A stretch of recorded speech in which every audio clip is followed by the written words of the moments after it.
Oh, let me just tell you something. I was in a conference once and they were talking to me and they saying like, oh, but PMI and everything that you say about project management is traditional project management. I'm like, why? I'm like, because you have 47 processes and then you have to follow all these processes and there is no project that could be using 47 processes. And it's like, no, traditional is you. You are traditional. No one told you that you have to follow 47, okay? What we say is that we have all these things and you have to apply your common sense to identify what's really important in here because at the end of the day, what you need to produce is results.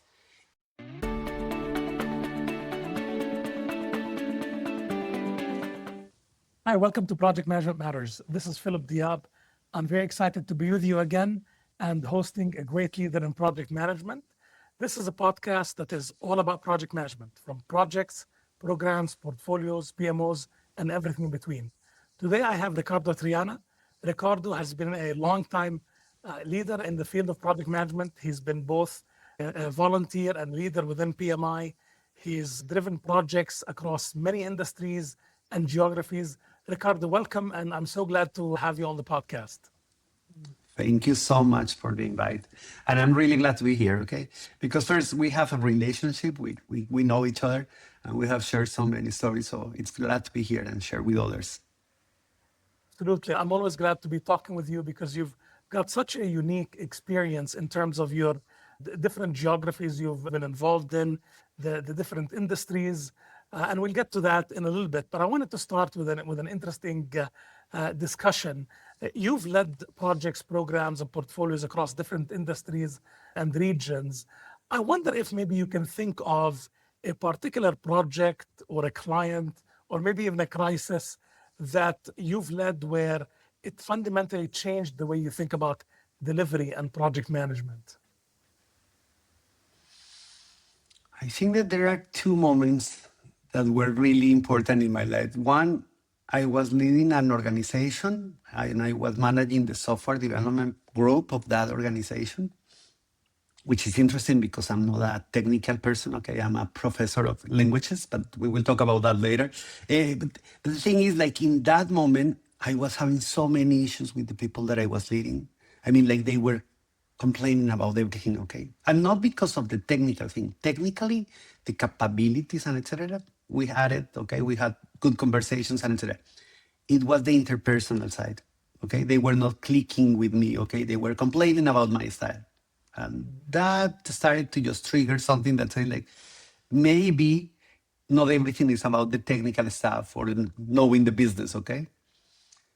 And years later, I was managing one of the most challenging projects that it was, I guess that the smallest project that I remember because it was a SAP implementation project in Paraguay, in the frontier between Paraguay, Argentina, and Brazil. It was a small project. I mean, like it was a company of 30 people, okay? And they were implementing SAP and it was an agribusiness kind of business. And, but it was so difficult. I mean, like we had 45 consultants for a company of 30 people. And they were not even getting together and they were complaining. And in every meeting that we had, every day they were screaming and yelling and blaming and etc.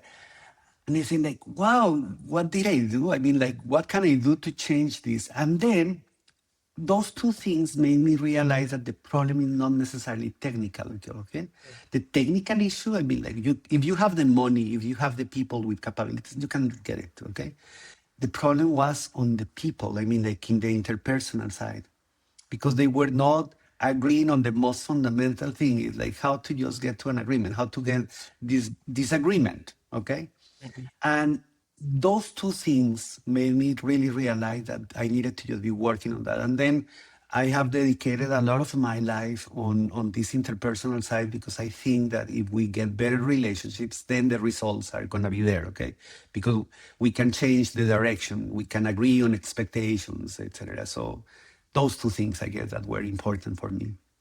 Yeah, absolutely. That resonates with me. It's all about it being the people business. Projects is all about people. If Mhm. you're able to kind of get that right, then maybe the technical stuff becomes a little bit easier Well, as you deal with things. And somebody will always be able to kind of solve that technical bit. One of the things that is interesting about your background is the fact that you're Colombian, you've traveled the globe, you've lived in multiple regions and countries. How has that multicultural and global background shaped the way that you lead and the way that you see problems and solve them? And that's interesting because, yes, I am Colombian originally. I went to live in Mexico. I'm also a Mexican citizen. But now I live in US and I am a US citizen. Okay. So the thing is, like, I have been working in all Latin America, in Europe, in Africa. And then I was doing some projects and teaching in Asia Pacific also. What I have found interesting is that culturally, people is already different, okay? Like they think differently. I mean, like the way that we react to things, the way that we perceive things. I mean, like when you say agreement in Asia is completely different from Latin America or from US, okay? How to have this agreement and how we react to this agreement. Things that have changed in my life because of that is because, or I think that it's more related to how I perceive things, okay, and how I think before just doing things. Like I try to just tailor my conversation depending on who I'm talking to, and not only culturally, because I understand that even in Jordan, you have this culture that it's the country culture, but you also have the company culture, the industry culture, the different personalities that they have, this history of every person, keeping in mind that that cultural layer is important has been really important for me because it has shaped the way that I approach the things. And I think that the other thing, or the other component is eh, understanding that having an accent, it makes me stronger, okay? Because at the beginning, I was really afraid that I was Colombian, okay? I started to become a teacher of English and French, okay? So I speak English and French, but with an accent. And I was always afraid of speaking because I was just saying, like, I don't have the perfect accent in English, or I don't have the perfect accent in French or in Portuguese. But then I say, like, no, actually, that means that I'm making my effort. I'm trying to change my mind to just think on that language and try to think on that culture. So I just say, like, this is a strong, this is a strength that I have. Okay, like knowing different cultures, knowing different languages. And something really personal. Like every time that I am in a country, I try to look from the comedians of the country, okay, stand-up comedians. So because that gives me a lot of culture, okay, what's important for this culture, what is important for this country, what are the things that they laugh about, what are the things that they are concerned about, and that cultural thing has been really important in my life to understand the rituals of the organization, country, etc. One of the early on experiences that I had on the PMI board when I joined, at the time I was living in the US and very much kind of in depth in US corporate culture and making a point during a discussion. And then one of our colleagues who's from Germany, which is a very different culture in some ways, business wise, to the US, she basically said, "Stop beating around the bush. Just get straight to the point and say exactly what your point is." And I realized that at that time that there is a cultural thing in terms of how we interact. That the way that we deliver a particular point, or we're trying to advocate for a point of view, is very much cultural in style. And even I laughed about the example that you used about stand-up comedy, and a few years ago. Uh, we didn't even have stand-up comedy in the Middle East. It was not even something that was developed. It wasn't No. until about maybe the 2010s that it became very popular. And the joke that we had in places like Jordan is people don't laugh. And then we realized that basically it's kind of a cultural thing where what people perceive on the outside may not be the same as what people behave on the inside of that culture. So I kind of like that you check on the stand-up comics to see what they're talking about, to learn more about culture. So I appreciate that. Let's talk about your career journey, because what I'm interested in, and it's been a journey that took you to the public sector, the private sector. You've worked in development at the institute level. What drew you to project management, and what keeps you in project management? Maybe you can share a little bit about that journey. I was born in Colombia and I wanted to be a teacher. Okay, so I wanted to be a teacher of English and literature. Okay, so I studied to become a teacher of English, French, and literature. That's what I wanted to just be teaching in high school. However, I had children. My first child, I had it when I was 16. Okay. So because of that, I needed to get money. Okay. And becoming a professor in Colombia is not something that you get a living. So I started to just work with IT in software development. So I went to take some courses in software development. And because I was in software development and I was already studying to become a teacher, so the boss, the manager in that company at that time, he said, like, why don't you teach software, okay? Like how to manage uh, Windows, install Netflix, Netflix, oh my God. How do you use Windows? How do you use the net, etc. Unix, all those things. And I said, like, that would be interesting. So I started to just teach. And when I was teaching, I saw that I had some skills like managing people that were technical, okay? Because that was not my background. And then he said, like, why don't you help me with leading this team because they are doing this work and I need someone to just coordinate it. And then I started to become a consultant without knowing that that was consulting or project management. And then I started to just work more in project management. And because of that, I went to another company and then I decided to create my own company. I was like 21 or 22. And I said, like, I am gonna create a company for software maintenance and hardware maintenance. And I was doing projects with my clients on how to install all this software, the network, implementing everything. And that led me to be a project manager without knowing that. And then a company in Mexico that was my client, they say, why don't you come to work with us? We will teach you about project management and software development formally.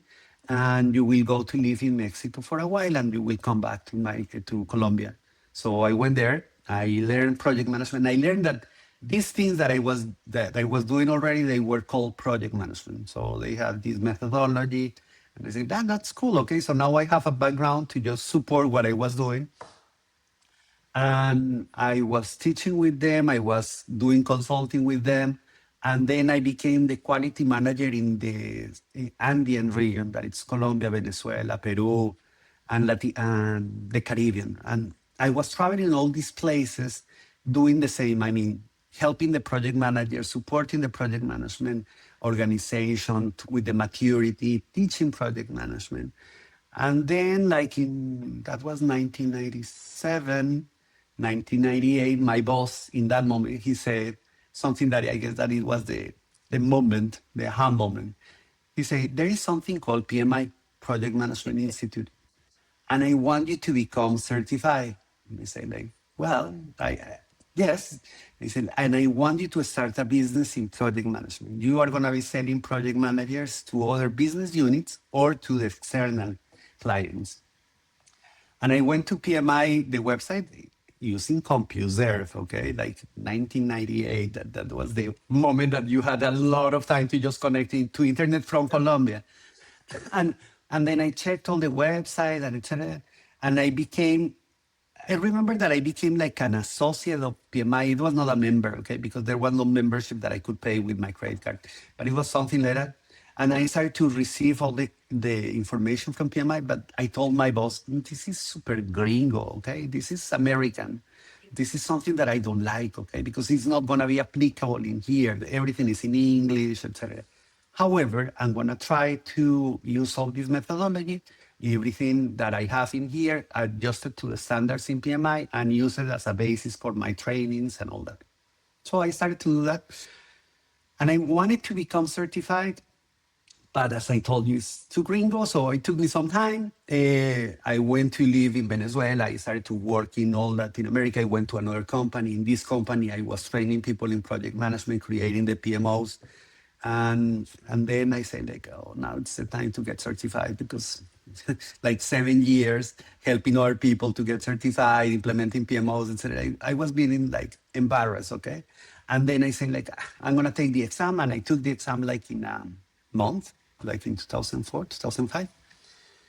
But in that moment, I didn't know what to do. Okay, after I took the exam, PMI related, it was like, now what? And then I discovered that you can be a volunteer with PMI, and then I became a volunteer globally with PMI first.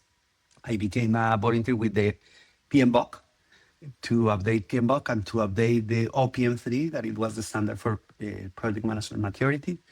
And for a while, like 2 years, I was an ambassador in Latin America doing things with PMI because I was traveling in Latin America. I was managing things in Latin America and then in Europe. And then I went to be a president of a chapter in Miami. And then I became also part of the board in PMI in 2010. And then the chairman of PMI in 2014. And then, like, I continue my life with the volunteer side and the professional side in here. I was consulting, moving to different projects, industry, because as you told already, I was also not only in financial services, not only in consulting services, I also worked in mining, in construction. And it was a very interesting balance, okay? Like being a volunteer, because it gave me the perspective of just creating and talking about this, but also using this, okay? Like helping people with the reality. And at the same time, in here, what I have found is that I needed to just complement this with the personal side. So I became a retainer, a project management advisor with the United Nations Office of Project Services. So I was helping with these other projects that were more humanitarian, development-wise. And I was working with African projects and in Latin America. So it was a good complement of just doing my consulting thing with private organizations and sometimes public organizations, PMI, the volunteer side, and then the development side with UNOPS and other development banks. That's it. I mean, like, that's what it brought me here. And then, like, 6 years ago, coincidentally with the pandemic, like, I started with PMI to become an employee in PMI to manage the Latin American region in March the 2nd, 2020. And then the pandemic broke in 2020, March 13. And then it was like perfect timing because I had all these ideas of changing in Latin America because when I applied for this position in Latin America was because I said like, I remember that when I tried to become a member in PMI, it was so gringo that I don't want that for the future, okay? I want future professionals to have a place. So it was my opportunity to change that. And that's the reason I went to PMI and I was there for 6 years. First in Latin America, then managing culture and change management. That was also something that I was doing in my consulting side before. And I left PMI a month ago or so. So now I'm back in consulting, teaching, speaking. Yeah, So maybe you've been like a summary of quite this is it's interesting, not only like project management is cross-functional, okay, cross-business. So that language of project management allowed me to work with people for construction, mining, public development sectors, because we talk about the same. I mean, projects are projects. I don't have the technical background. I mean, I don't build bridges, okay? I don't create the layouts, but I work with them to just ensure that those things are done.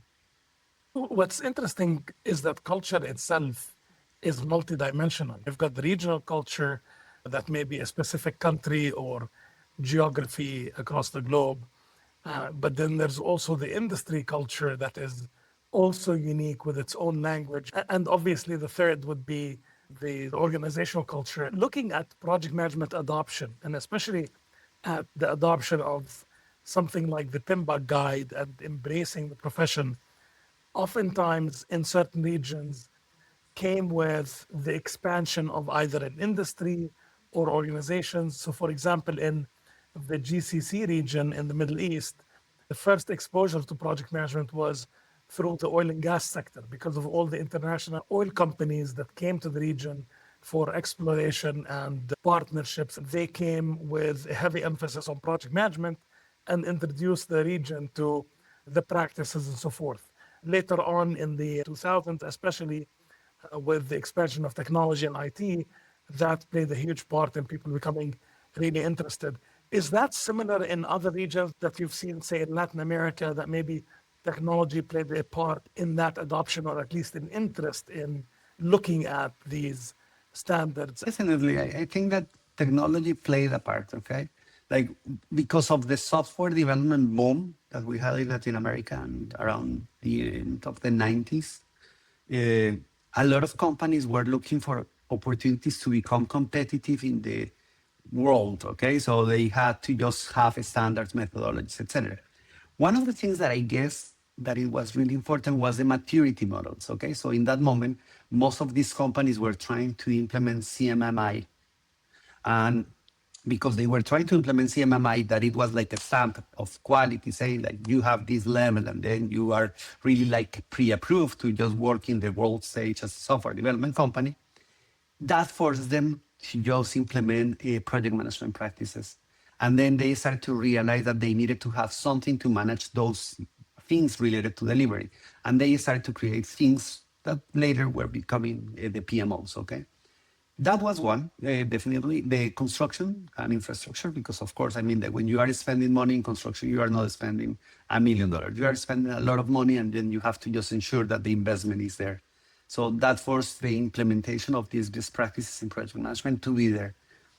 And on the other side, the academy, okay? Because as they were just creating all these professionals in technology and working in engineering for these construction infrastructure projects, they needed to create things or programs that were including project management practices to ensure that that was happening.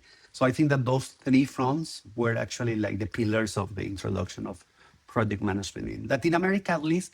But I guess that it's something similar in Africa for what I have seen. From your perspective, having been operating across these different cultures and organizations and industries, is there still a misunderstanding of how organizations create value, especially like PMI, for example, how it creates value and how it interacts within the various organizations? I guess that it really changes depending on the industry. Because, for example, PMI is a whole different animal. It's an association, it's an organization that it's created because of membership and because it offers something to the members and to the professionals, okay? Certifications, standards, etc. So the way that we create value in there is completely different from the way that we create value in the Ministry of Infrastructure in a country, okay? Why? Because the projects that they do are completely different from these projects, okay? What they offer is completely different from what they offer. But I guess that one interesting thing is that the perception of the creation of the value has changed, because before it was like cryptic, okay? When you talk about value creation and value management and value delivery, etc., it was like, it's super cryptic. Only a few know about that. When in reality, everyone should know about how to create value. And what that means is simple. It's like, how do you perceive how do you create something that apply for the expectations that people or different people have about something, okay? So my perception of value on something is completely different from the perception of value of someone else, okay? I go to McDonald's and maybe I want to just eat because I am hungry, but you go to McDonald's because maybe you want to have high quality. So your perception of the value in McDonald's is gonna be low, while my perception in McDonald's is gonna be high. So how to just ensure that people start just thinking about the expectations, what's the requirement, what do we have to do to change in here to ensure that these people is satisfied, this other person is satisfied, this group is satisfied, and how do we ensure that creation of the value across all the different streams has changed. And it depends on the industry. I think that the speed on this is different on the industry, but at this point, I think that we are way more concerned on that than in the results. I mean, like at the beginning, when we were introducing project management, most of the people were just thinking about just creating time, ensuring that we finalize on cost and on scope. When in reality now it's more like it doesn't matter. Like we need to just ensure that we are creating value. Maybe it's going to be a little bit late, but we created the value that we were expecting, as opposed to just finalize on time or on the scope. I If do that agree makes with you sense. in that, in the sense that maybe in the early days, we were just glad if we were speaking the same language. We were Okay. using the same words, but not necessarily with the same understanding, going back to your point about expectations. So now that we've I established that common language, then we build on that and try and kind of meet the deadlines or the budget. And then from there, it's almost like that kind of maturity level that you mentioned earlier. oh, let me just tell you something. I was in a conference once, and they were talking to me, and they saying like, "Oh, but PMI and everything that you say about project management is traditional project management." I'm like, "Why?" I mean, like, because you have 47 processes and then you have to follow all these processes and there is no project that could be using 47 processes. And it's like, no, traditional is you are traditional. No one told you that you had to follow 47, okay? What we say is that we have all these things and you have to apply your common sense to identify what's really important in here, because at the end of the day, what you need to produce is results. If you are just using everything by the book and just following this, and it doesn't matter if it's going to be on time or you are creating the value or this person or this group is satisfied, then the traditional is you, it's not me. So it's not blaming this standard. And I think that that was the mindset before. It was more like, if we follow the recipe because it's going to be easy, then the recipe is going to be creating the most fabulous dish, when in reality you should be concerned about the dish. The recipe is just a suggestion. And that changed a lot, I guess. Yeah. So going back, you had covered quite a bit about your background, and I want to touch base a little bit on your PMI leadership experience, especially when you were on the board. So many individuals that we meet when we are in that volunteer leadership capacity are surprised sometimes that these board assignments, especially at the chair level, are volunteer assignments. They're just surprised given the commitment and the passion. So I wanted to kind of reflect on that a little bit. Yes, well, definitely. I try to explain that to my children, saying like, I'm working for free in PMI. And they were saying, but you're working all the time in there and it's for free. And I said, yes. Explaining that, okay? And saying like, it's important because for me, it's a way of giving back, okay? So of course, there is a lot of strategic thinking and how to just translate this into execution and just networking and helping and supporting the chapters and professionals, of course. Then at the end of the day, it was more like, how do I ensure that I am changing the future, okay? Because I want people in the future to not be suffering what I did before, okay? What I went through before. I apply that mindset, okay? Say like, this is what I am doing is not for me, it's for other people, okay? So I am here because I'm supporting all this bigger purpose. The second thing that I guess that it was important for me was to take the time, okay? Because especially when you are the chair, and you know this because you also were chair of PMI. That year in particular, I was traveling like 300 days, and 250 were with PMI travel. Like getting to the airport, going to the airport, going to this place, etc. And it was a personal decision. So I had to just step aside a little bit of my business and say, like, I'm going to be just spending this because this is the time that I can spend and just support this. So it was a conscious decision. And additionally, like working and ensuring that this is not the work of only a few, okay? We need to create this large community. I mean, like at the end of the day, we were in the board and it was 12 people, 15 people.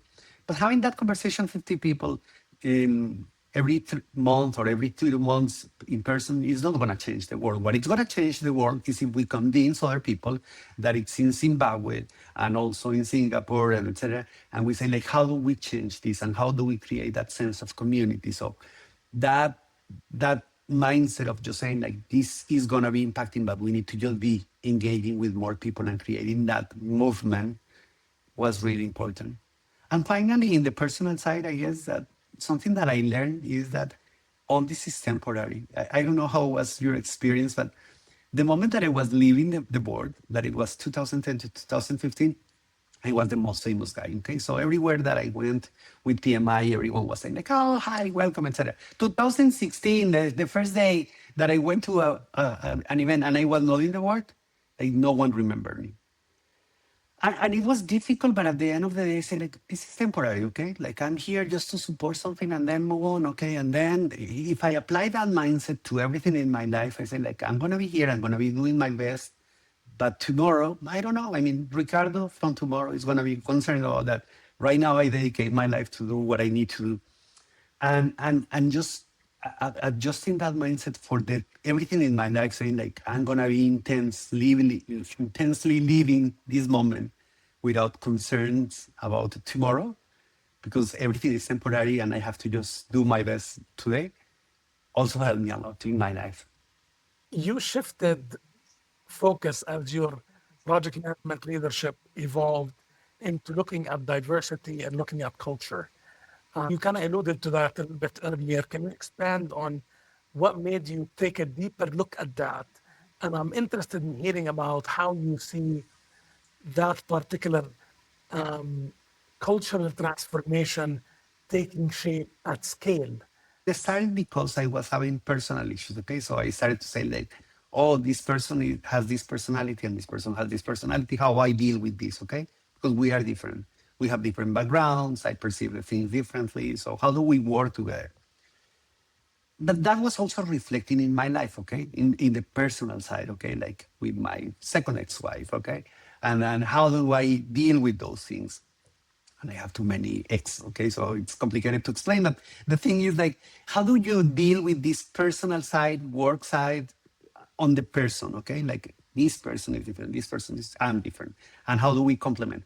But then I started to realize it's even more difficult when you go to the organization, because when you go to the organization, then you have this person. They are working in an organization that it's called finance, and finance is within this organization, and this organization is in this industry, and this industry is within this country, okay, with these regulations and etc. So this person, the person, the individual, is actually in an ecosystem that's bigger. And that complicates the equation because you can actually understand how to deal with this, but you have to understand also how to just build or work on this ecosystem.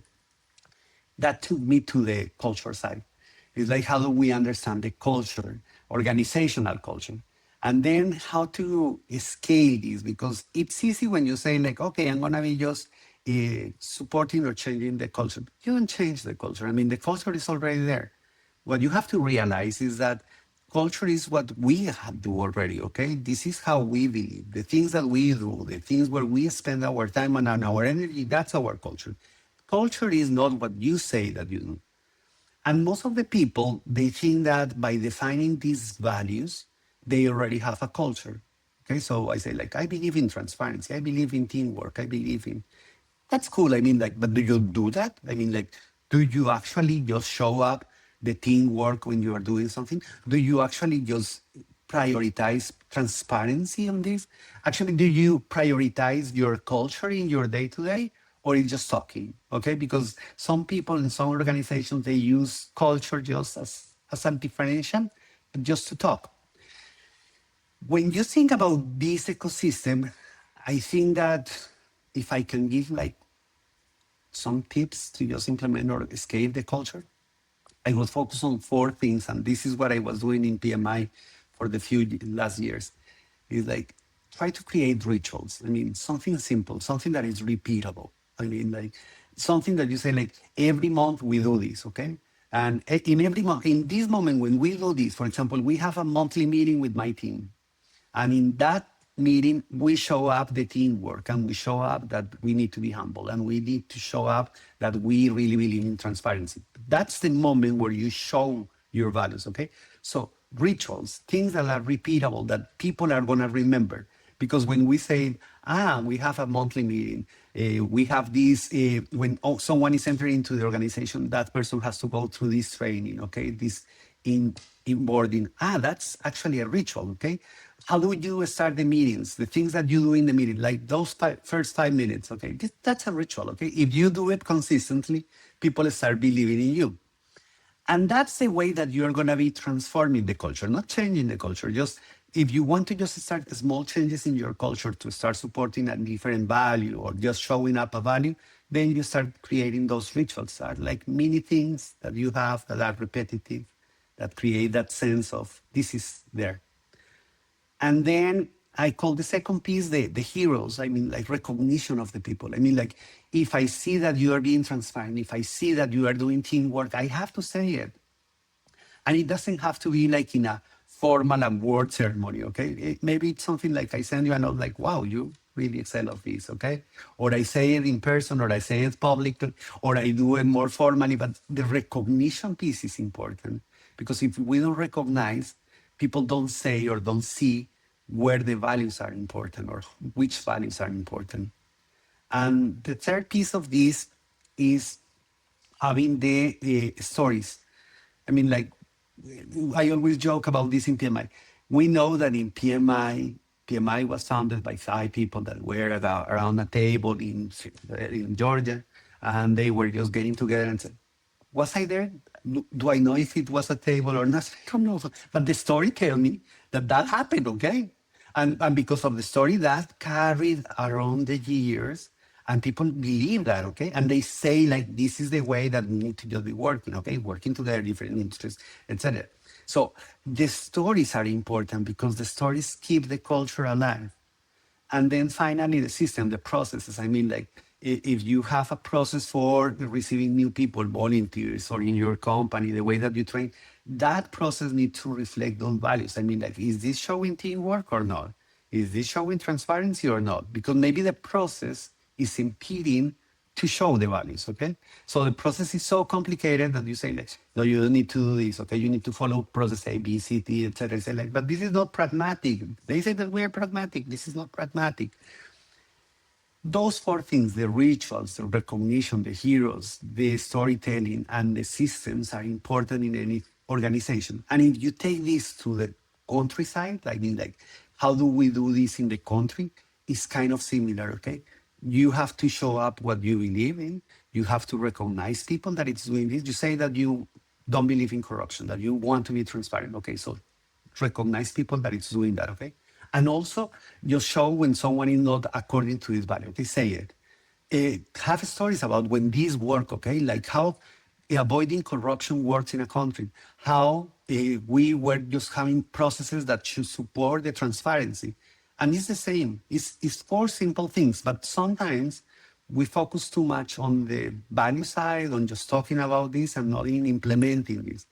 So my recommendation in an organization, project, or in any other group of people is just focus on those 4 things, and then you will have culture. It has worked. I mean, like in PMI, we see that, okay? Like independently of having like a culture that it's PMI, we have culture in PMI, but we also have a culture in the countries, culture in the chapters, etc.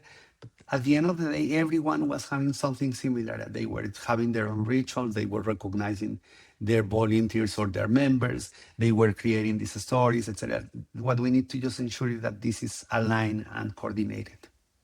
This is fantastic, and I love the 4 ways and tips that you mentioned. One thing that came to mind as you're also talking about is that when we're dealing with culture, especially in the context of a project that is obviously temporary, you might be able to create a certain type of culture for that project or program team.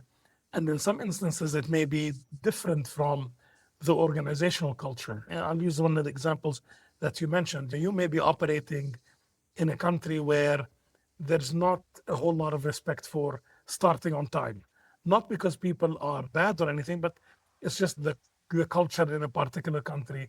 Starting meetings on time is not something that is valued. So if you want to build a ritual around starting meetings on time or having a particular type of agenda, etc., you can gonna accomplish that. And then there's a tension there, isn't there, between is this something that becomes a habit that sits at the team level for the duration of the project or the program, or is this something that can scale and can be transformative for the organization? So that was kind of something that was going through my mind when you were talking about culture and how it That's a scales. good.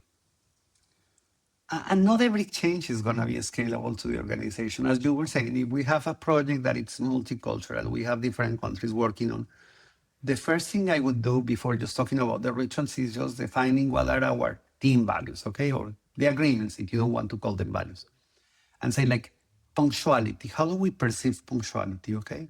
Because we need to agree on that. Like, and then if we say, like, punctuality for me, it's really important. Okay, so in this team, being punctual, starting on time is going to be important. Do we agree, etc.? And then everyone has the opportunity to just say, like, yeah, but in our case, we have a lot of traffic, etc. So they have the opportunity to talk about that.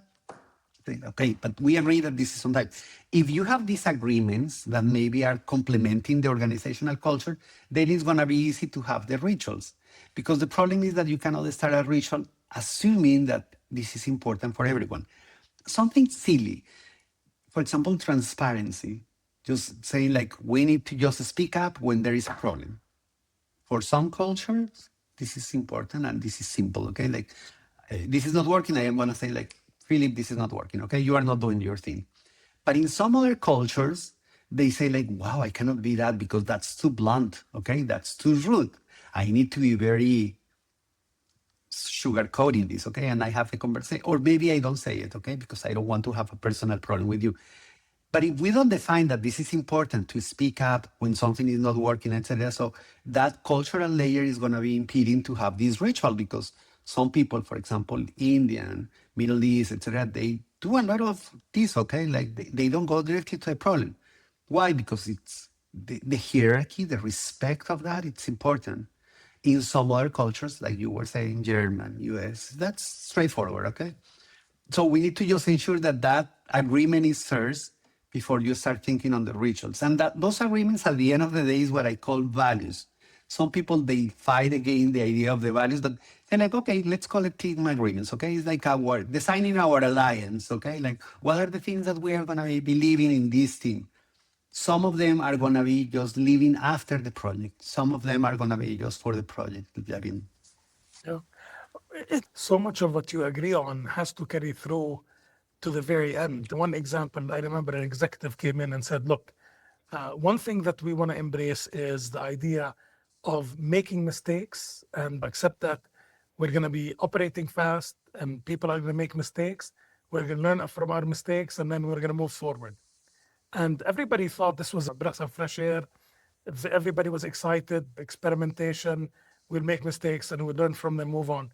And then the moment that a mistake happened and an individual from the team got fired, all of a sudden that created chaos. And that basically of course, I mean, like, achieved the for exact once, opposite of what was needed. And to me, I was thinking about that in the context of what do organizations continue to get wrong when it comes to culture and transformation and having a deliberate method. Maybe you can reflect on that as well.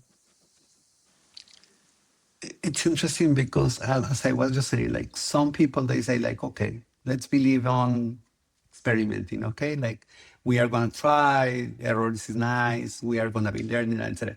But the moment that something happens, then immediately you react the other way, okay, like no, this is wrong, and so experimentation goes to hell.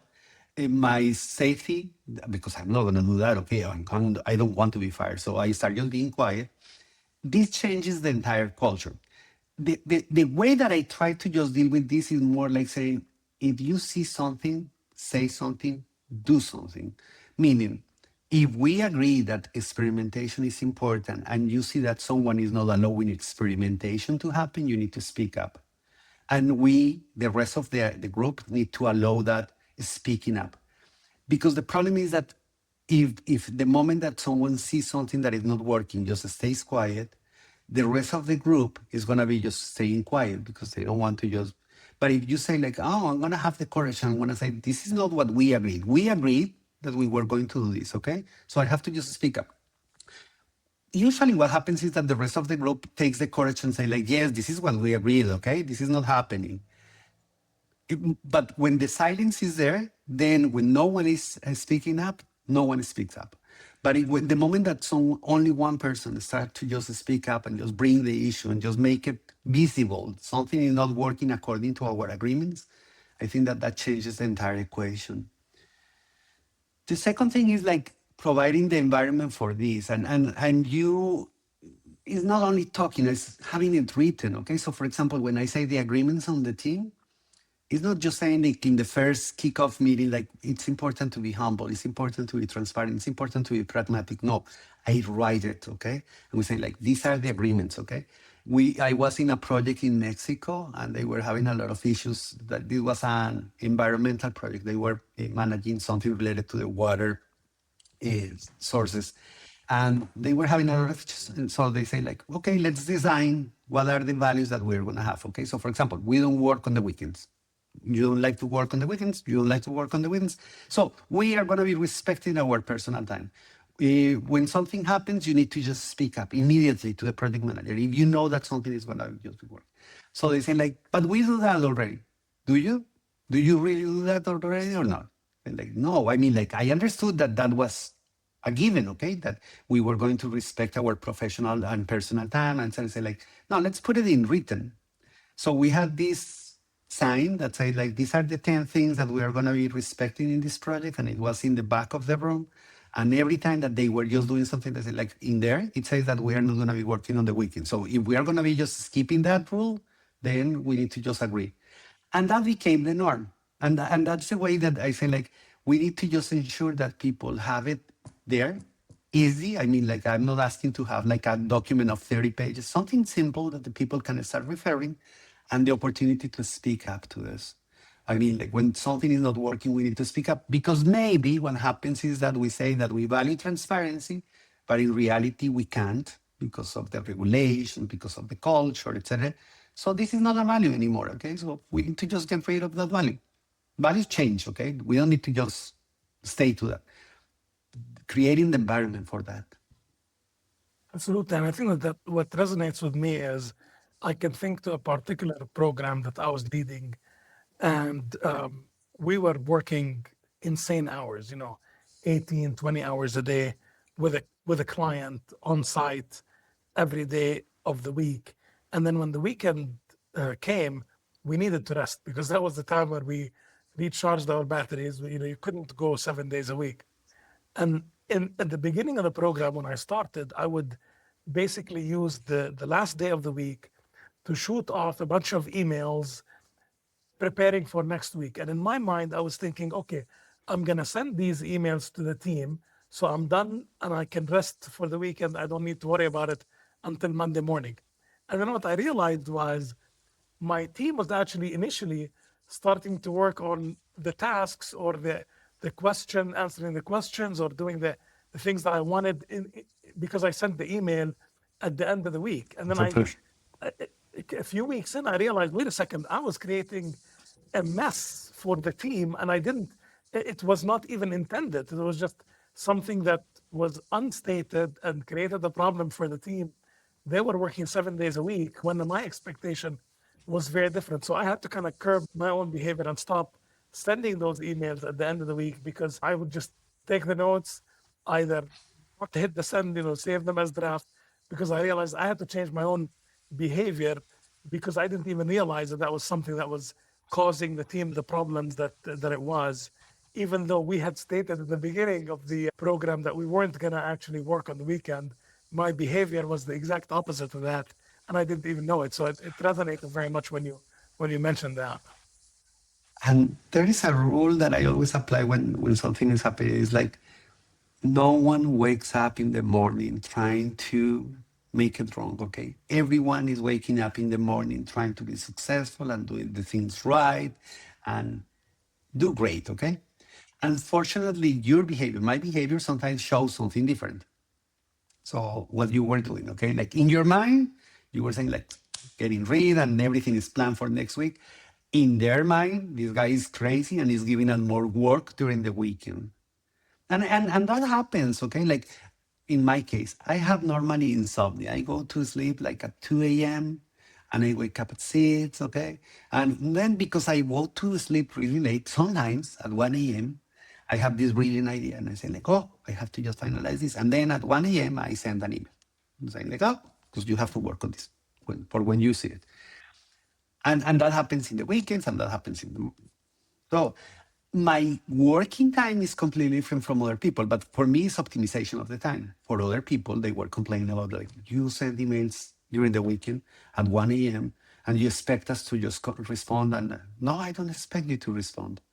But in my mind, it was one. In their mind, it was different. So adjusting that perception of what is right and wrong, and also always assuming that you have good intentions. And maybe the problem is that no one told you, okay? The moment that someone says to you, oh, this is not working, then you realize, I said, now I have to change. And that's when I say, like, speak up. Because if you don't have the opportunity to speak up, then no one is going to say, Philip, you're crazy, okay? Because they are going to be respecting the boss more than respecting the value. Yeah. So we talked about different dimensions of culture. One dimension that I'd like to touch on is the intergenerational aspect as well. because I think that so much of culture can be influenced by the different generations that we interact with. Can you comment a little bit about that? How you see that taking shape? Is especially the new generation that's coming into the workforce, Gen Z, one that does not necessarily have the cross-cultural challenges, perhaps because of exposure that maybe previous generations had? How do you see that? And certainly when you're talking about across different generations with different values or norms in terms of behaviors, I'd love to hear a little bit about that as well. I think it's the exposure that we have had to different things that has changed. Okay, so people talk about generation like if it's like from this year till this year is like this, and then this year to this year is like that. Okay, it's not like if you were born on March 1st in 1984 and then you were born in March 5th, you are completely different. Okay, like you are in a different generation. That doesn't work like that. It's more like the opportunity we have to information and also the layer of what happened. Okay, there is a comedian in Colombia and he had this stand-up comedy about these generational things, and I really like it because he was saying like why the baby boomers behave like this. Okay, because we were always concerned. I mean, we were never knowing what was going to happen next. Okay, like there was always a concern in the elections. The economy was just tanking every 4 years, etc. So you have to be careful on everything. Okay, like you are always in this concern, and then the way that you react to things is like you have to just be very careful and react and plan and do and save and etc. And then you can actually create. While the newest generations, they don't have that, okay? Because they were having this economic boom and then they were always having like this security. So they don't perceive the things the same way, okay? If we wanted to just look for information, you have to have the encyclopedia and then you have to look for this or go to the library and then look for information. They just go to the phone and then just look for information. And now it's even better, okay? Because they have ChatGPT, Cloud, etc. And they ask one question and they have everything, okay? Like I didn't have that, okay? So the access to the information, the quickness of the information, the way that I react, the way that I can make decisions is completely different. Then what I think is important is to realize that that's a fact, okay? So the way that we consume information, okay, like I can actually go for a podcast in an hour and I listen to a podcast and it's okay. For some people now, they with 2 or 3 minutes just watching a video, they get tired and they already have all the knowledge that they wanted to have, okay? So the way that that happens is different. We need to just ensure that we realize that we address those things when we are working in a project. So I cannot assume that everyone is going to be just the same way. You have to think on the generation, but you also have to think on the person, in the individual, okay? Because even though the way that young generation is behaving is not all of them are the same, okay? And you can see this. You have twins, okay? Are they the same? They are the same age. No, like one is maybe more analytic and one is more practical, okay? So even though you work and you address the generational thing, you also have to just focus on the individual. So create a connection with the individual to just ensure that if something is not working, they can actually just say like, this is not working, or I don't understand, or I don't like this. And then you address also the individual needs, not only the generational needs, because the worst thing that you can do is to label everyone on the same.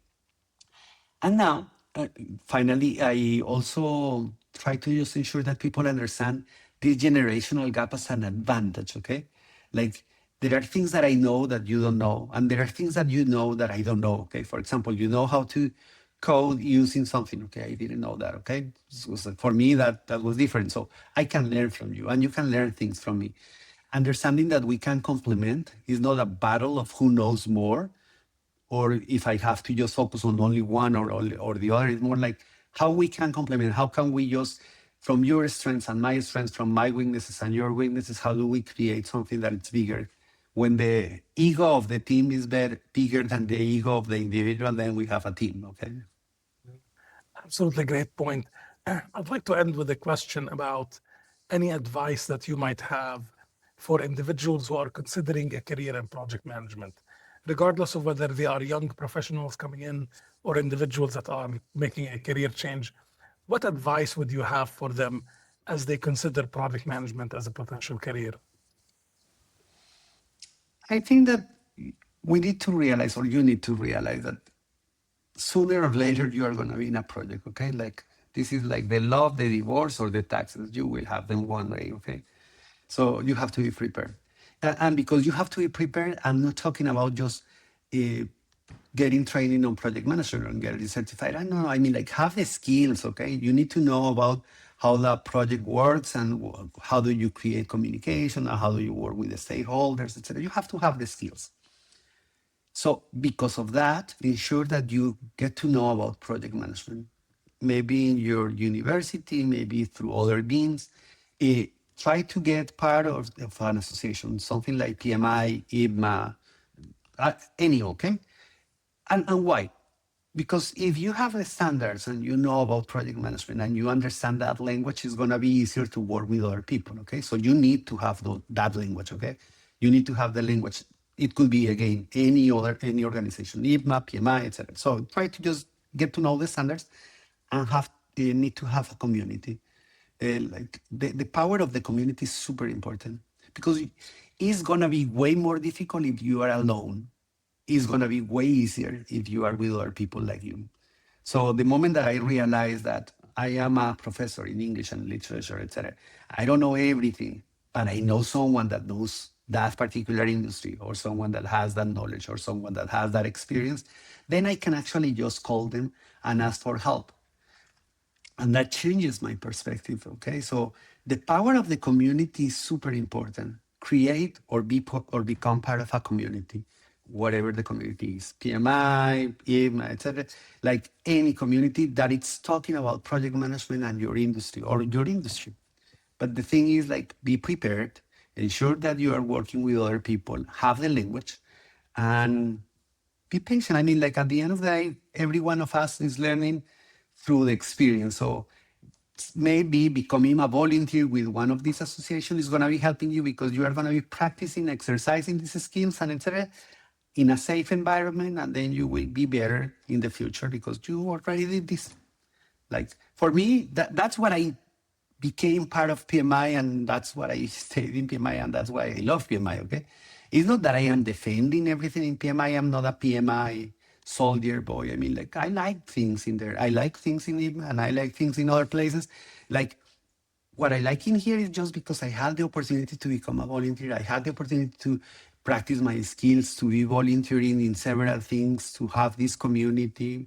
So I found my place, and that's the reason I'm here. And I want you to, as a young generation, to have that experience and to continue your journey. Ricardo, thank you so much for being part of this episode. I really enjoyed our discussion and a lot of nuggets of wisdom and great insight into various parts of project management. So for those of you who have joined us on this episode, I thank you. And until next time, have a great day. Goodbye. Thank you so much.